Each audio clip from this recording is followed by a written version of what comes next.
Halo semuanya, selamat pagi, selamat siang, dan selamat malam bagi para penonton yang hari ini melihat sesi diskusi di YouTube saya. Jadi kita berjumpa lagi, saya Made Yudiantara Disadi. Pada kesempatan kali ini akan membahas sedikit mengenai filsafat pendidikan modern. Ya, seperti yang sudah pampang ya di layar teman-teman, kita akan membahas mind mapping dari beberapa orang-orang yang sejatinya memiliki pandangan tentang filsafat modern. Ya, tentunya yang pertama kita melihat ada John Dewey yang memiliki pandangan secara umum itu mengenai pendidikan sebagai pengalaman dan demokrasi. Kemudian yang kedua ada Jean-Jacques Rousseau yang memiliki pandangan bagaimana pendidikan alamiah dan kebebasan anak. Dan yang ketiga ada Johann Heinrich Pestalozzi. Ya, dia ini memandang bagaimana pendidikan sebagai proses kemanusiaan dan cinta kasih. Baik, bagi yang tahap pertama atau bagian pertama, saya akan menjelaskan bagaimana pendidikan modern dari pandangan John Dewey. Ya, dari John Dewey, ya pemikiran ini ada di sekitar ataupun berkisaran tahun 19 atau 1859 sampai 1952. Di sini John Dewey berpikiran bahwa pendidikan sebagai pengalaman dan demokrasi, dan dia pun berpendapat bahwa ataupun memberikan pandangan pendidikan adalah rekonstruksi pengalaman yang berkelanjutan. Ya, pandangan ini tidak hanya menolak model pendidikan tradisional yang kaku dan otoriter, tetapi juga menekankan bahwa pendidikan harus selalu relevan dengan kehidupan nyata. Ya, John Dewey memiliki pandangan atau percaya bahwa pengalaman manusia dalam pendidikan bukan sekedar akumulasi informasi, melainkan suatu proses aktif di mana individu terus berinteraksi dengan lingkungannya. Nah, ini sangat penting teman-teman ya, karena pemandangan ataupun pandangan dari John Dewey ini menjadi landasan ataupun fondasi dari pendidikan modern kita saat ini. Ya, lebih jauh, John Dewey juga melihat bagaimana sekolah sebagai miniatur masyarakat demokratis. Ya, baginya, pendidikan yang ideal harus merefleksikan nilai-nilai demokrasi, kebebasan berpikir, kerjasama, serta penghargaan terhadap perbedaan dan partisipasi aktif. Ya, tujuannya mungkin bisa kita lihat secara umum. Ya, John Dewey memiliki pandangan bahwa pendidikan untuk membentuk individu yang adil, yang memiliki empati, dan juga berpikir kritis. Nah, dalam relevansinya dengan pendidikan modern, di sini John Dewey memiliki pandangan bahwa pendidikan berbasis pengalaman memberikan landasan yang kokoh untuk membentuk individu yang adaptif dan inovatif. Nah, ini sangat-sangat relevan dalam dunia pendidikan kita sekarang, di mana abad 21 ini yang semakin kompleks dan penuh ketidakpastian, sistem pendidikan yang mampu menyesuaikan diri dengan perubahan sosial menjadi semakin penting. Ya, dalam era inovasi dan kreativitas menjadi kunci keberhasilan, tentu pengalaman ataupun pendidikan berbasis pengalaman sangat-sangat penting.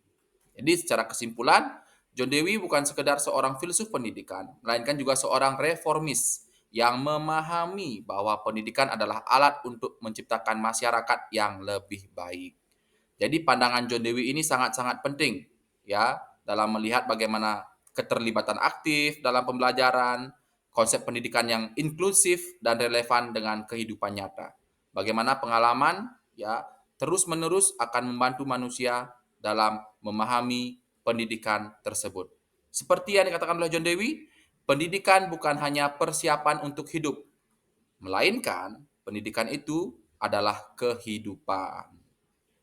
Selanjutnya, saya akan menjelaskan sedikit mengenai pandangan filsafat modern dari John Jacques Rousseau.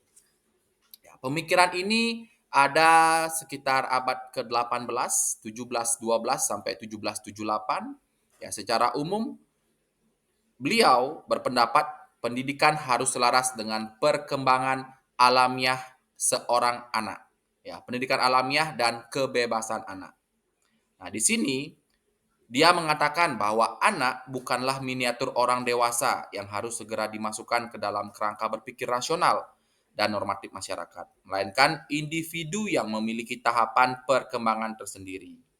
Beliau membagi perkembangan anak menjadi beberapa tahap. Masa bayi sampai 2 tahun, masa anak-anak sampai 12 tahun, masa remaja sampai 15 tahun, dan masa kedewasaan dari 15 sampai 20 tahun. Tahap-tahap ini sangat penting ya karena anak-anak tersebut harus mendapatkan pengalaman belajar yang sesuai dengan kebutuhannya. Ya, misalnya anak-anak di 0 sampai 2 ya, 0 sampai sorry, dari 2 sampai 12 tahun ya masa anak-anak, ya dia harus berinteraksi ya dengan alam sebagai cara terbaik untuk memahami dunia. Ya, tentu metode ceramah yang kaku dan lebih mendukung pembelajaran berbasis pengalaman nyata yang kelak menjadi prinsip utama dalam pedagogi progresif. Nah, sangat-sangat penting untuk memahami setiap fase anak memiliki pendidikannya tersendiri.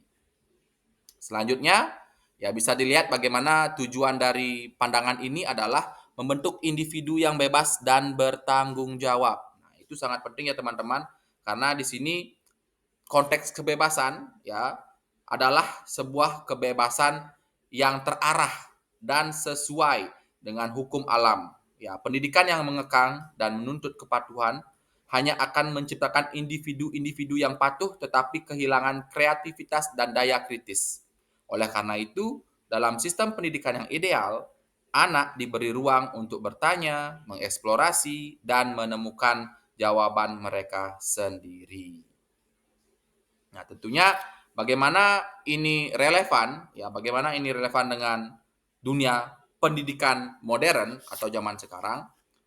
Ya, tentu di sini kita melihat bagaimana pendidikan itu bisa disesuaikan dengan tahap-tahap perkembangan anak, ya. Dengan memahami pendidikan sebagai proses yang menghargai kodrat manusia, ya, seperti tadi, bayi dari umur berapa, anak umur berapa, remaja umur berapa, ya. Ketika kita memahami hal tersebut, maka terciptalah sistem pembelajaran yang lebih manusiawi dan berorientasi pada perkembangan holistik anak. Jadi sangat-sangat penting dalam era digital ini ya, tentu perspektif ini sangat-sangat menekankan bahwa pendidikan bukan hanya tentang akumulasi pengetahuan, tapi juga bagaimana karakter, kreativitas dan berpikir kritis ya ataupun kebebasan berpikir itu dilihat.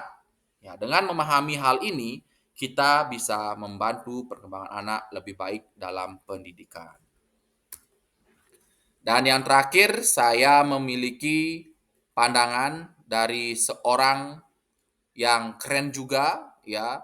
Beliau adalah Pestalozzi, ya, atau lebih lengkapnya Johann Heinrich, ya, Johann Heinrich Pestalozzi dari sekitar tahun 1746 sampai 1827. Nah, di sini mereka ataupun Johann Heinrich Pestalozzi ini menekankan pentingnya pendidikan humanistik, holistik, dan berbasis kasih sayang. Ya, mungkin teman-teman pernah mendengar prinsip head, heart, and hand.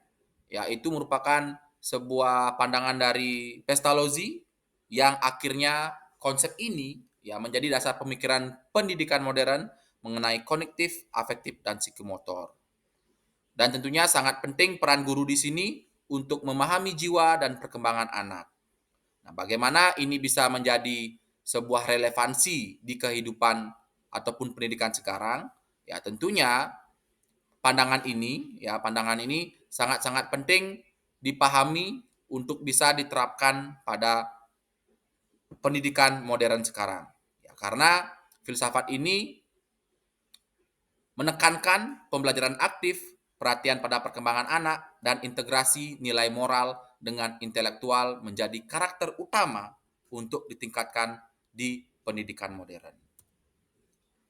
Jadi sekian yang saya sampaikan, kita akan kembali lagi pada sesi berikutnya. Sampai jumpa.